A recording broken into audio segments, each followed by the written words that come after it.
Everything is Fine by Great 78.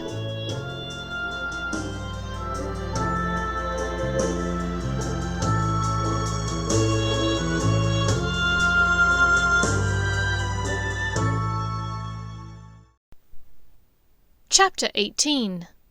Deliberation. All of this is wrong, Draco said, bewildered. This isn't fair. This isn't right. I don't want to have to say goodbye to you. I don't want to have to part ways. I waited nearly my entire life to be with you, to be together with you. We were supposed to have eternity. This can't be right. His silver eyes pleaded with her copper ones. Help me make sense of this, he wanted to say. Then, suddenly, her face seemed to darken as she came to a realization. This isn't right. None of this is right. Draco, I think... Hermione swallowed hard, then turned to the rest of the room, speaking louder. This is the bad place, she said, her breath catching in her throat. Draco's arms tightened around her in sudden understanding. It was true. It had to be true. Nothing else made sense. Everything had been far too difficult, far too painful. Never mind the small eccentricities. Disregard the fact that he did not care for the taste of bananas. Overlook the misremembered personal histories. Ignore that some names were incorrect. This particular moment, when everyone was upset, when everything seemed to be falling apart, this moment should not exist in any place like heaven. And then, like a slow-spreading disease, a sinister smile moved across Ariel's face.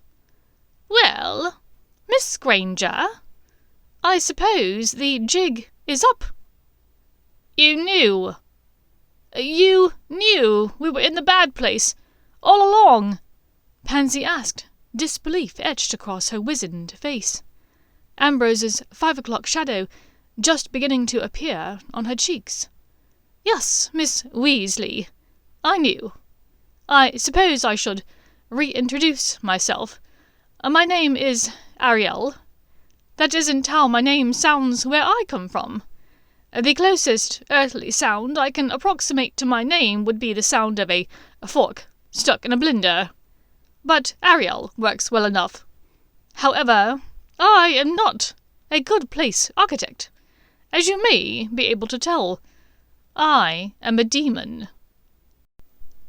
Hermione's arms, which had been wrapped around his bicep, tensed. Her fingers gripped hard around the back of Draco's arm, and he saw her exchange glances with Weasley and Pansy. "So, you've brought us here, trapped us here, and this is hell?" Draco asked. "Ah, Mr. Malfoy, you humans are so pedantic. Nothing so mundane as ordinary hell. The 4 of you, yes, it's only the 4 of you, yourself and Miss Hermione Granger, Mr. Ronald Weasley and his sister-in-law, Miss Pansy Weasley, née Parkinson. Luna and Luciana here are only pretending to be human. They are lesser demons, just like nearly everyone else here in the bad place." Luciana smiled wickedly, and Luna did the same. With a low whooshing sound, both of them disappeared. Weasley's eyes filled with pain. "Rosie, and Dobby too. They were just demons." Ariel frowned. "No, that was a fair bit of trickery on my part. I really needed to sell the whole a good place aesthetic, so I snuck into the storage rooms at headquarters and took a good place helper. Amy," she called out. A chime, and the helper, dressed completely in white, appeared. "This is one of the all-knowing, intelligent multiverse energy existences, or Amy's. It takes on the form you found most helpful, or desirable, in the case of Mr. Weasley." "So, Dobby wasn't part of your deception?" Draco asked. He had no idea why, but a part of him was very thankful for this. Dobby had been used and abused enough on Earth. To abuse his likeness in the afterlife somehow felt doubly cruel. Ariel sneered. "No, and getting these stupid things to give untruths for us was practically a full-time job, if you must know. During the first few trial runs with lying, they simply combusted, just poof, and all we had was a pile of ashes and fuzz. We finally got them able to keep a secret, though only with minimal issues." Into Draco's mind sprang a memory, an image of Dobby's sleeve changing colour as the elf spoke. "But, in answer to your earlier inane question, no, nothing so plebeian as simple hell, as you've always thought of it. Hell is a horrifically wonderful place where 1,000 tiny cuts of the skin are multiplied by 1,000,000 and then dissected with dull, dirty knives. It is a place with rivers of fire and blood, unending pain. Surely you agree this place was nothing like that." Weasley huffed angrily, coming to stand near Pansy. "Why did you torture us? Why are we being put through all of this? Didn't we—" He looked around a bit uneasily at the others. "Well, I mean to say, didn't some of us do enough good deeds on Earth to deserve better treatment in the afterlife?" Ariel smiled that wicked smile again. "The decisions you made on Earth sealed your fate. You, Mr. Ronald Weasley, you abandoned your best friend, Harry Potter, time and time again, at critical junctures in his life. You believed the worst of a woman you claimed to love. You belittled her thoughts and dismissed her feelings. You thought about other women when you were dating her." Weasley looked furtively at Hermione, who stared into the middle distance stonily. Draco took her hand gently, and she turned to look at him, a little sadly. Even at this moment, when their fates were so intertwined, Draco still heartily disliked the man. "Mrs. Pansy Parkinson Weasley, you attempted to turn over an innocent man to the wicked capriciousness of an evil man. You put his fate, and the fate of so many others, in peril with your actions. And you bullied and belittled so many people during your time spent on Earth." Pansy looked down at her hands, distraught at the concise and scathing breakdown of her earthly life. "Mr. Malfoy, you played an instrumental part in a plot for murder, and nearly killed 2 innocent human beings in the process. You were a follower of fascism. You accepted the mark of a man who had already killed so many. You were also a bully and a bigot who nearly got an animal beheaded." "They were children when most of this occurred. None of them ever wanted—" Hermione began. "We all made terrible decisions in war, but we—" Pansy chimed in. Draco only stayed quiet. Nothing he could say could change any of these facts that they had just had laid out before them. All of this was the truth. Ariel raised a hand, and the 2 of them were silenced. "And you, Miss Granger, you stole from innocent people. You lied to your teachers, lied to your parents. You used your knowledge of magic to hurt so many, to erase the memories of your parents. You hurt so many people in your life. You deserve to be here as much as anyone, perhaps even more than others, because you never had to account or atone for your misdeeds whilst you were still on Earth." Ariel swept her arms around herself to indicate the place they found themselves in. "This, all of this, was created as a torture by a different means. We wanted the suffering to be personal. We wanted it to feel as though true happiness was just out of reach. She walked towards Pansy and Weasley. "Mr. Weasley, you got everything your heart desired. An exquisite home. A willing and beautiful woman who went along with everything you said and would never turn you away. But it still wasn't enough for you. You had to try to sway Miss Granger away from her soulmate. You tried to sow division within the relationships of others. And you also created fractures within your own house.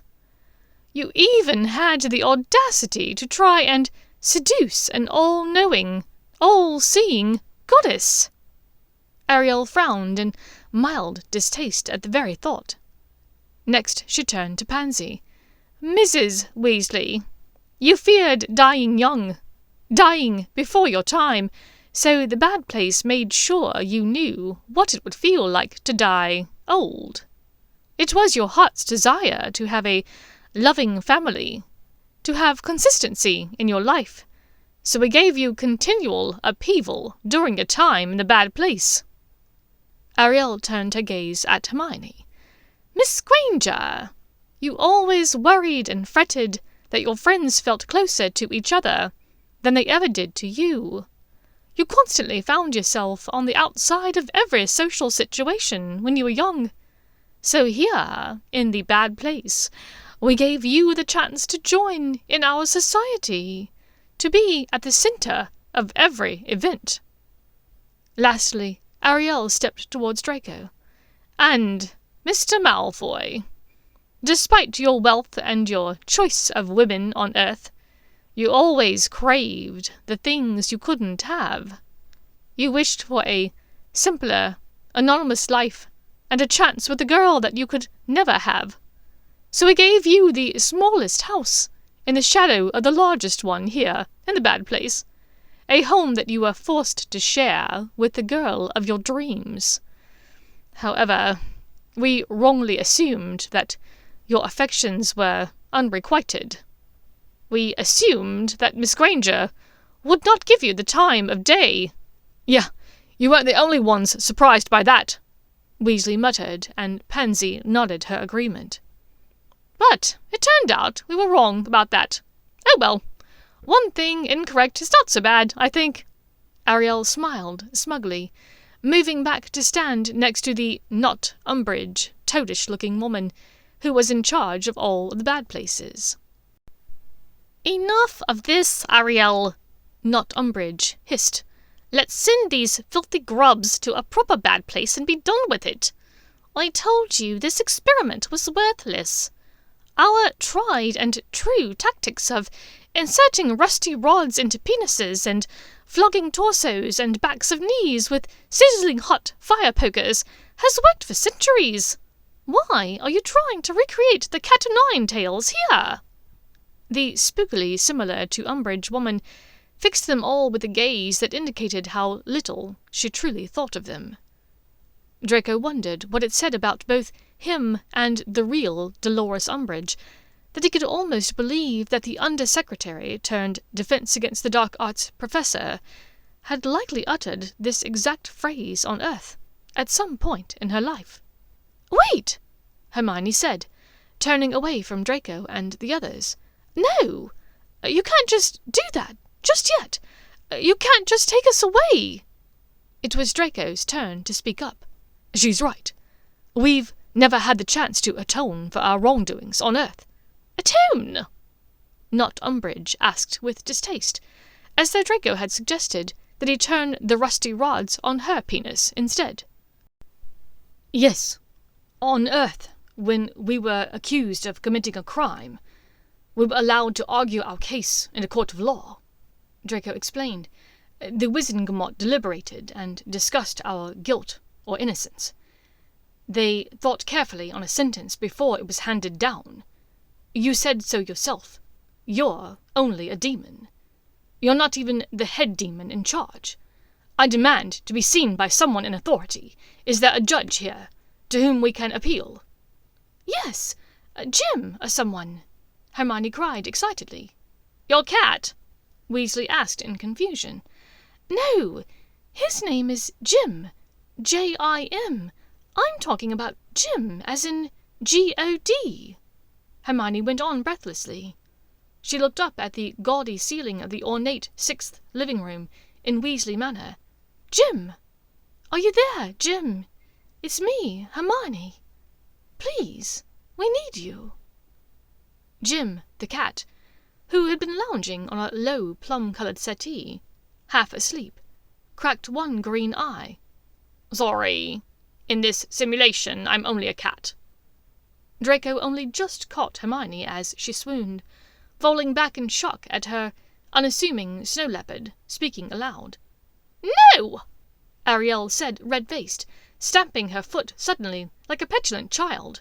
She turned her ire on the fuzzy creature that was lounging on the small settee. "You promised you'd stop interfering in these scenarios. What are you doing here, Jim?" Jim yawned boredly. "Ariel, we've got to stop meeting this way. You did the exact same thing with that poor fellow Albus, and that sweet woman Betty White. And Abraham Lincoln nearly had a nervous breakdown over your shenanigans. You know the decisions about their fates belonged to me. Why do you insist on always trying to intercept them?" "Jim, Ariel looked around wildly, making furtive eye contact with the not Umbridge woman demon. "Enough. I'll take it all from here." Jim stood and stretched, his lithe cat spine stretching up impossibly in a defined arc. I love this form the most, I think. So limber. Excellent choice," he said, tipping a nod at the still agog Hermione. Jim kneaded the plush plum velvet of the settee cushions, making biscuits with his oversized paws. "So, I believe we find ourselves at a crossroads, the group of us. Mr. Malfoy. May I call you Draco? It just sounds so formal otherwise. After all, I've known you since you were born." "Of course," Draco murmured, startled at being addressed directly by the snow leopard that he'd thought of as his and Hermione's, all right, mainly Hermione's, pet, until a few moments ago. "Very well, Draco, you're right. On Earth, you're allowed a trial with a judge and a jury of your peers. I will allow the same for you here, as you requested. However, in the interest of time, I wish to wrap this up as quickly as possible, so my only requirement is that all of you be tried together. We will have one trial for all 4 of you, and your guilt or innocence will be decided upon as a group. I don't have a lot of extra time today. The computer systems at every Starbucks location worldwide are down, so you can imagine. There's lots of chatter coming in about that. There's a solar flare passing by in a couple of days, and there's usually plenty of nutters getting their afterlife affairs in order, in case it's the end times. Oh, and a Chicago Bears football game starts in about 3 hours. There's always a flurry of extra prayers around those. Here only knows why. Their offensive line can't stop a playground game of Red Rover, much less prevent a sack." At their looks of complete confusion, Jim rolled his green eyes. "Sorry, I forgot you were British. Costa Coffee, not Starbucks. Arsenal, not the Bears. And I believe you call it, British Bulldog." "Never mind all that," Weasley answered, with an impatient shake of his head. "If we're being tried together, who will the peers be who judge us?" Jim looked around, ears twitching. Well, our very own Gene Wilder and Richard Pryor are here, in a continual state of purgatory. It's sort of a medium place, for actors, if you will. Poor fellows, they cannot function without an audience.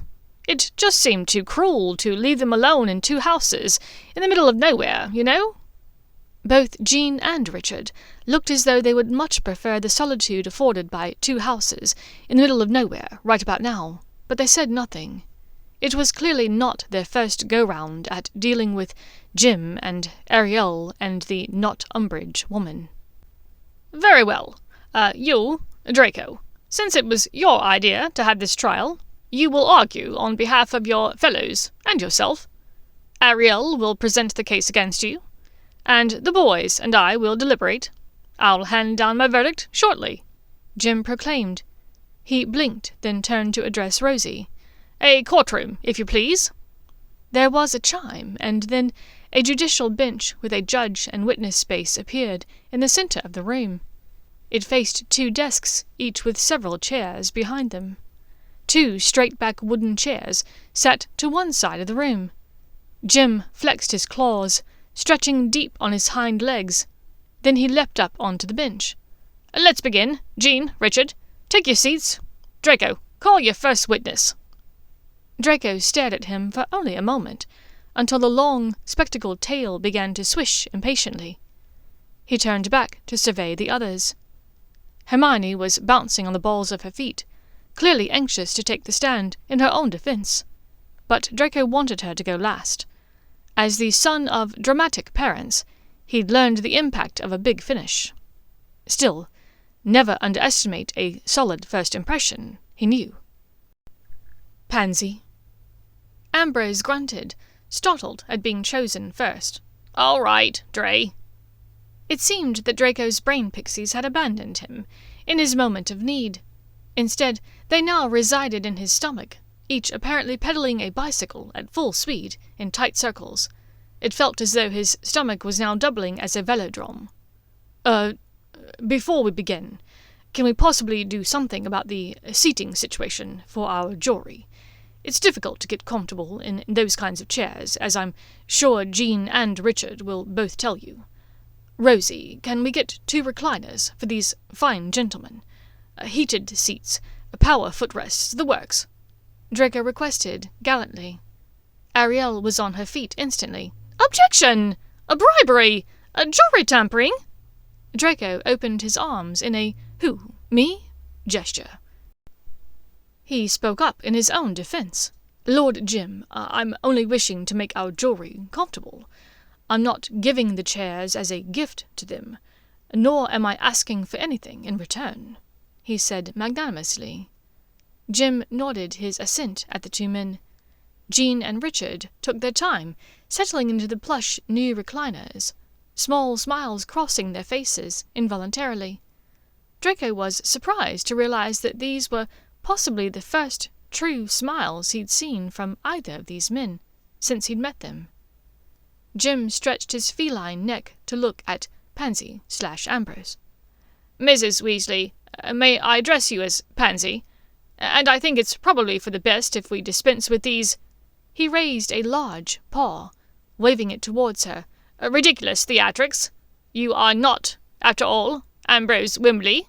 That poor man is living his own afterlife. There's no need to continue this needless entanglement of bodies and souls and such." Pansy's appearance was immediately transformed into her own. Draco caught a breath. The last time he'd seen Pansy, in early 2001, she'd been tired and drawn-looking. At that time, her gaunt features and lank hair had still been recovering from living under the rule of the Carrows at Hogwarts in 7th year, during the height of the war, and from the build-up of misery before that, to say nothing of the trials and tribulations that came after. This Pansy Weasley sat before him slightly older, but softer, and more self-assured than he'd ever known her. Minuscule laugh lines accentuated her lovely cheekbones, and her dark eyes and hair, though older than he'd ever seen, considering she died in her mid-30s, were still striking and beautiful. "My Jim, Pans, you're beautiful," Draco said quietly to her, with a kind smile, before they began. "Ever the smooth-talking snake, Dre. I'm a married woman, and I believe you're spoken for as well, Pratt. Let's get this started. There's a solar flare on its way. You know, with our pale complexions, we're both allergic to the sun." Pansy chuckled. Draco smiled back at her, happy to know that the years had not dulled his friend's acerbic wit. "Pansy, you were a bully in school, back at Hogwarts. Would you agree? We both were bullies to people outside of our schoolhouse, isn't that right?" Draco asked. Pansy grimaced. Yes, we were rather awful at times. I regret that now. Did you apologize to anyone for your bullying? Ask them for your forgiveness? She considered. Yes. Or, at least, I tried to apologize to the people who would speak to me after the war ended. You see, I was raised in a household where pointing out flaws was expected. My own were pointed out to me regularly. It was the only way I really knew how to connect with people. As I got older, I realized that there was a better way to behave, and I tried to rectify that. She sighed deeply. It took me a long time to figure all of that out. Longer than I'm proud of, to be sure. Did you apologize to Hermione and Weasley, to Potter? Draco asked. He was uncertain of the answer, but hoped that it was favorable to his own argument. Yes, Pansy said. I apologized to Potter soon after the Battle of Hogwarts, in which he defeated the Dark Lord. I spoke to him in the Three Broomsticks a few days after. As for Mr. Weasley, I saw him in Diagon weeks later, and did so then. Granger. Here Pansy sighed and looked down at her hands, clasped in her lap. I didn't encounter Hermione Granger for over a year after the war. I knew she'd gone back to Hogwarts to finish her education, and then later on I knew she was working for the Ministry after she finished school. I had begun serving as a liaison for the Child Welfare Project when I heard that she wanted to assist with the project as well. She was far more gracious than I had any right to expect her to be. She, out of everyone that I had hurt, could have thrown my apology in my face and told me to get lost. Granger, At this, Pansy looked up tearfully at the other witch. Hermione, I really want to thank you for that, for accepting my apology. You had no reason to overlook who I had been, the awful person I was when I was younger.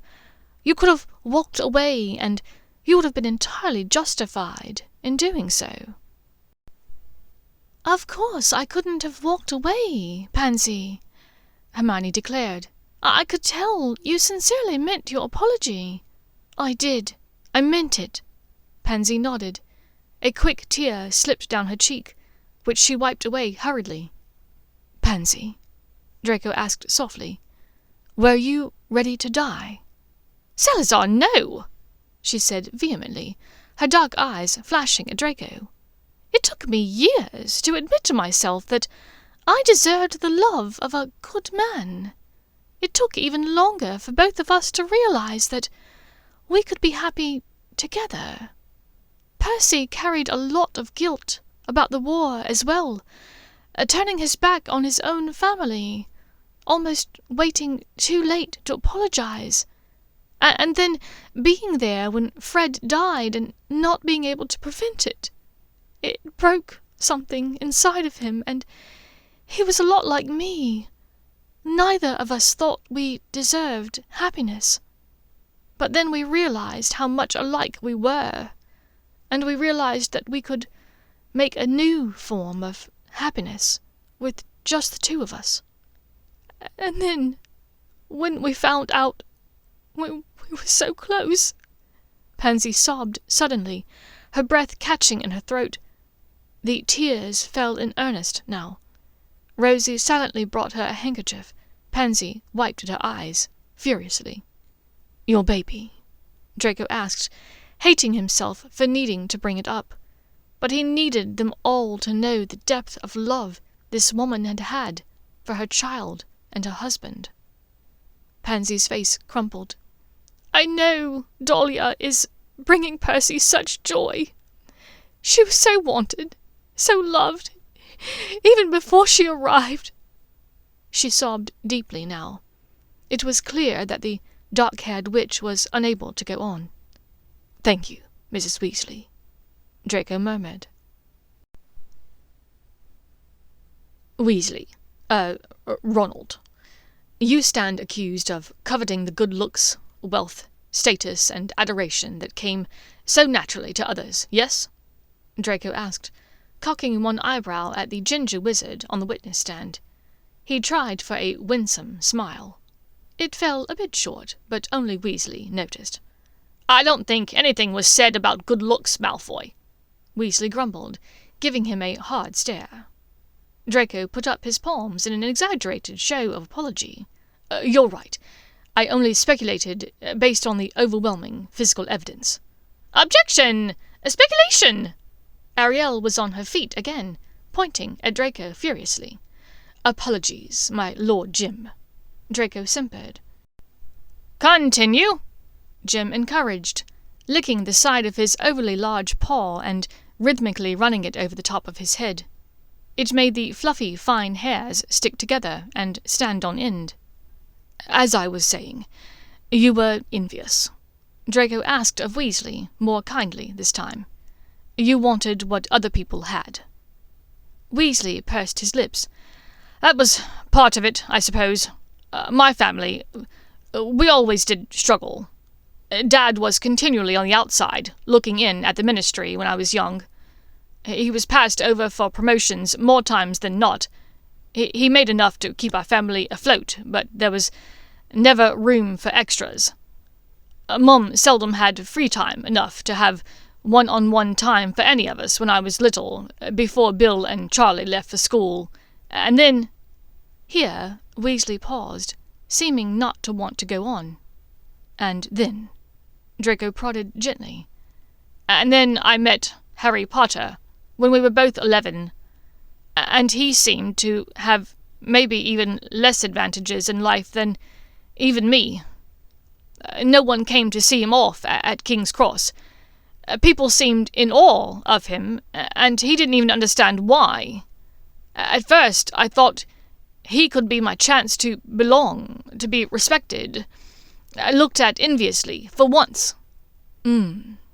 Draco murmured, lost in his own thoughts, that did not differ so very much from Weasley's.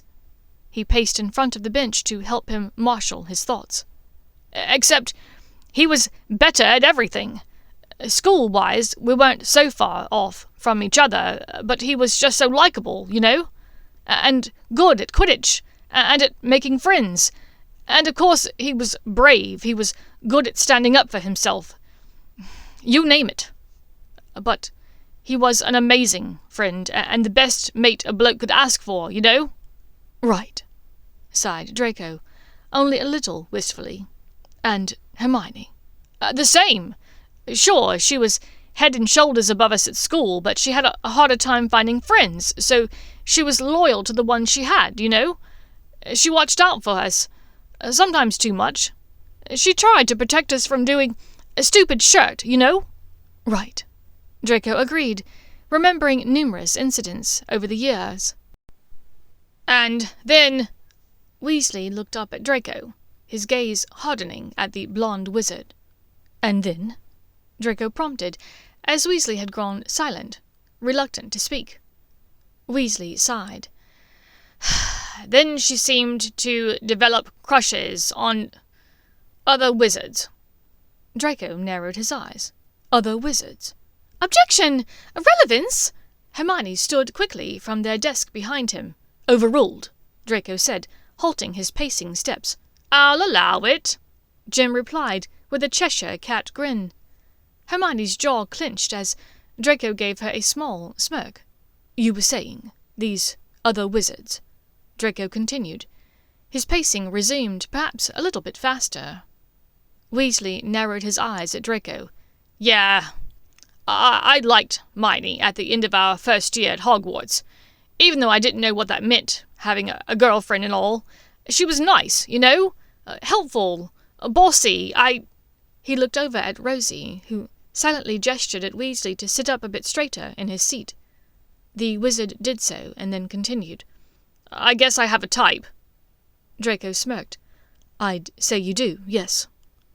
Weasley looked only mildly annoyed at hearing the truth. "So, anyway, she seemed to be even more distracted by others as the years went on. I noticed she talked about—" Here Weasley seemed to be in near pain. "About you, a lot." Draco, who had been expecting the man to list off wizards like Victor Crumb, Cormac McLaggen, Cedric Diggory, Roger Davies, or any other number of attractive and popular boys from their years at school, stopped pacing as though suddenly struck lame. "Me?" he whispered. "Yeah," Weasley said sullenly.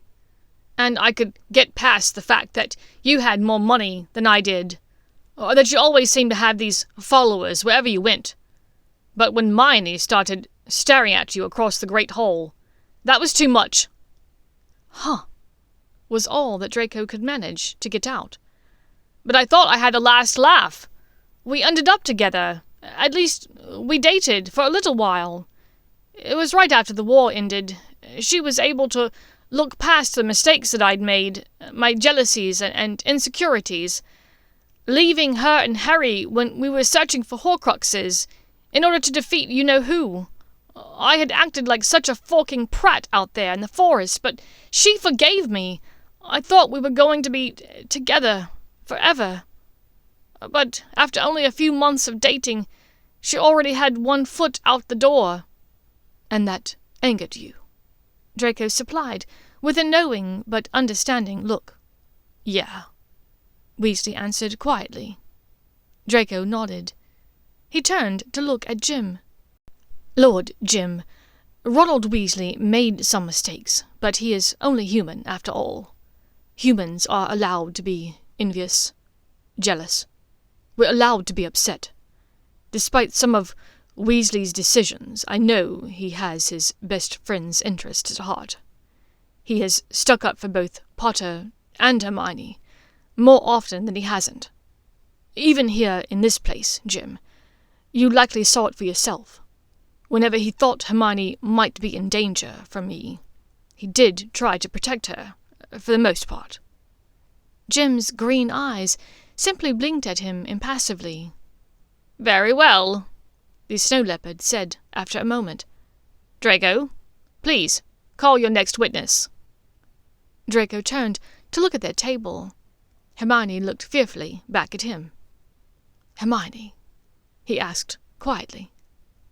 Without speaking, his witch stood and walked slowly to the witness stand, grasping Weasley's fingers briefly in a show of support as they passed each other. "Hermione, why do you think you belong in the good place?" Draco asked.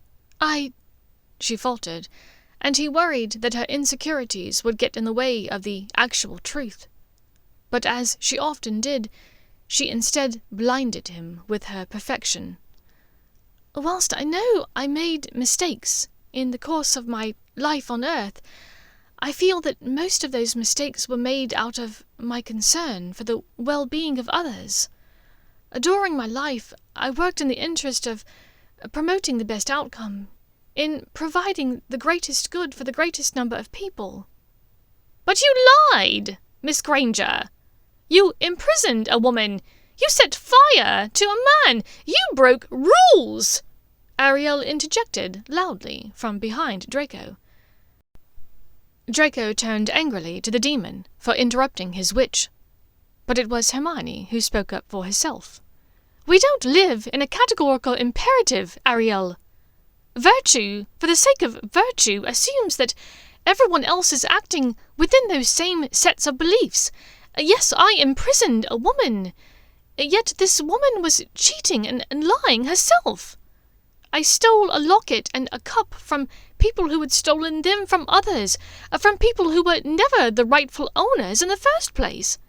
I stole potions ingredients to try and save a castle full of my classmates, and yes, I did set fire to an innocent man's robes, but, to be honest, at the time I thought he deserved it.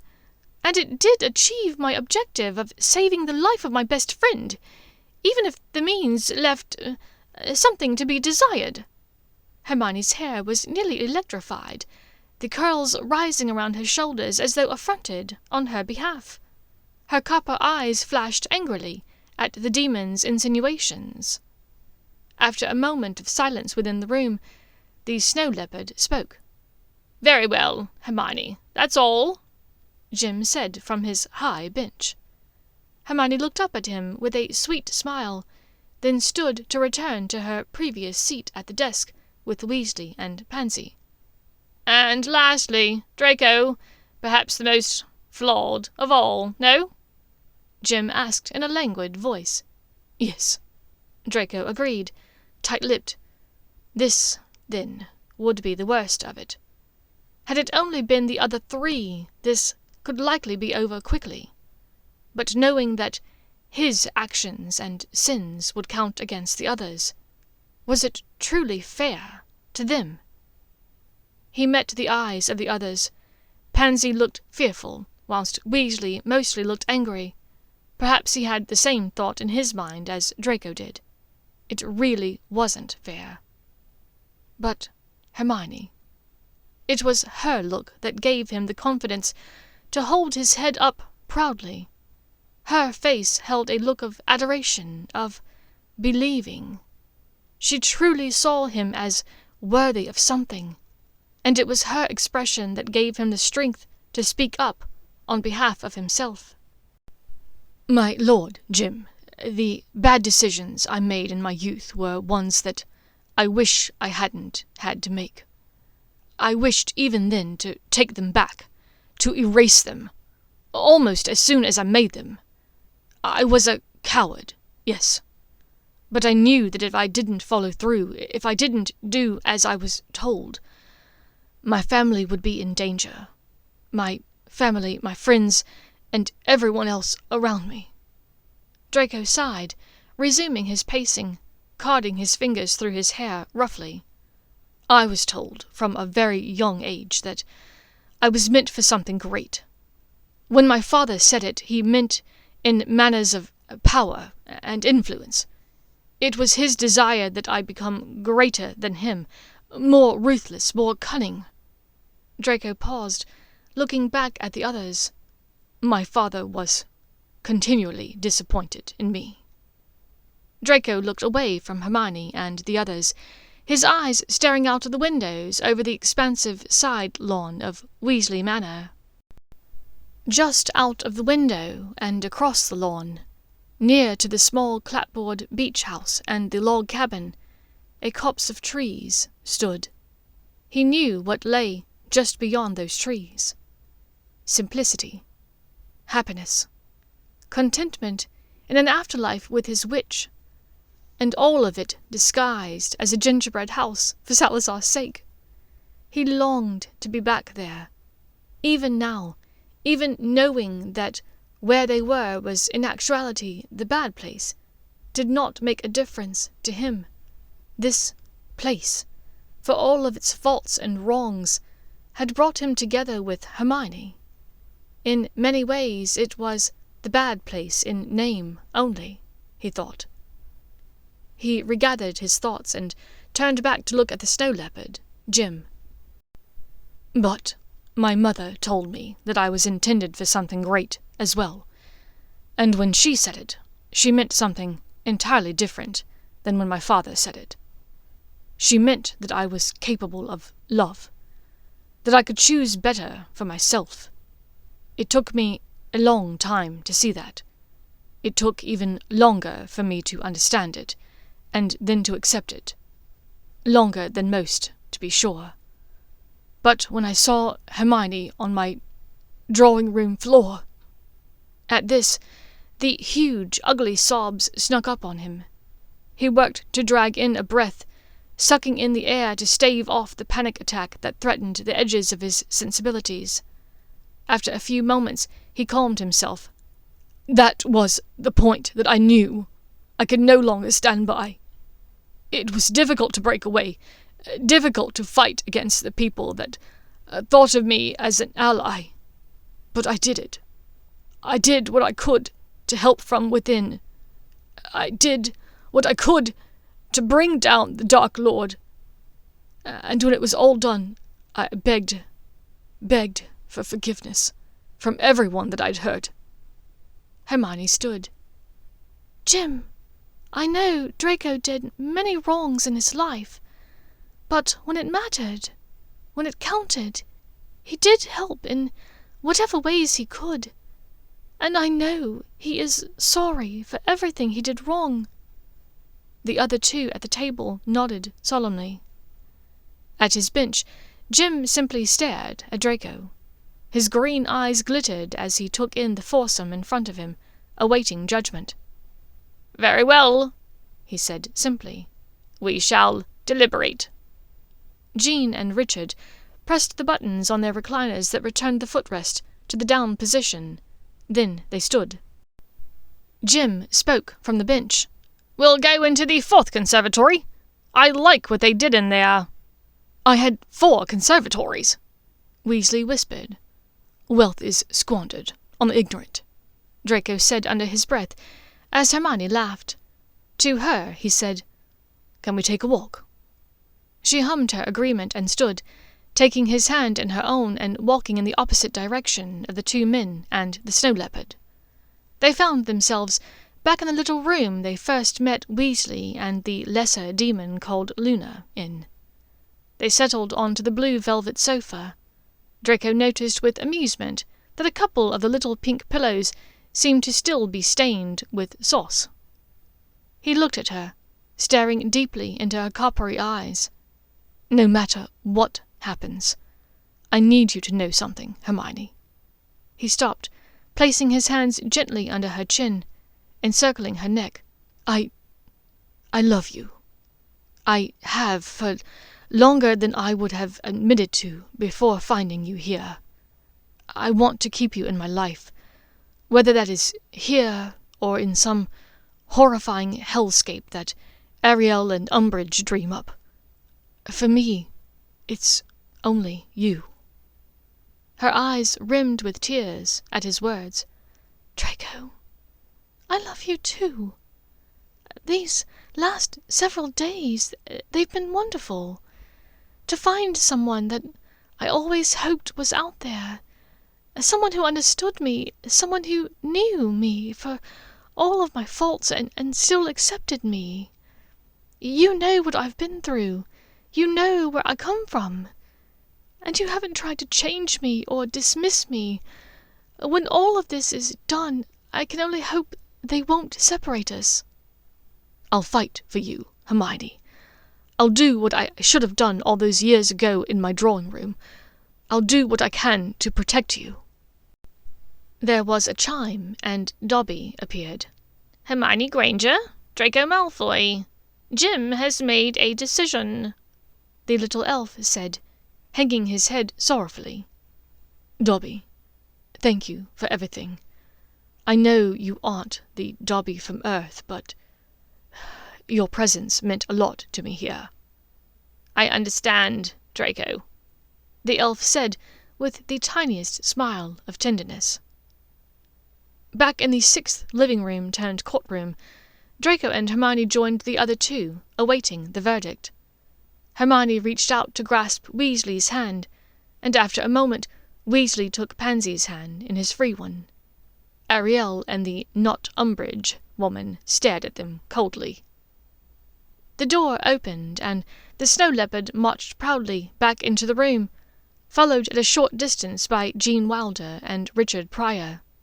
They settled into their respective chairs, and the sweet, white, speckled ball of fur began to speak again. "We've made a decision," Jim said authoritatively. "We do not think that any of you belong in the good place. We do not believe that any of you have earned your spot here."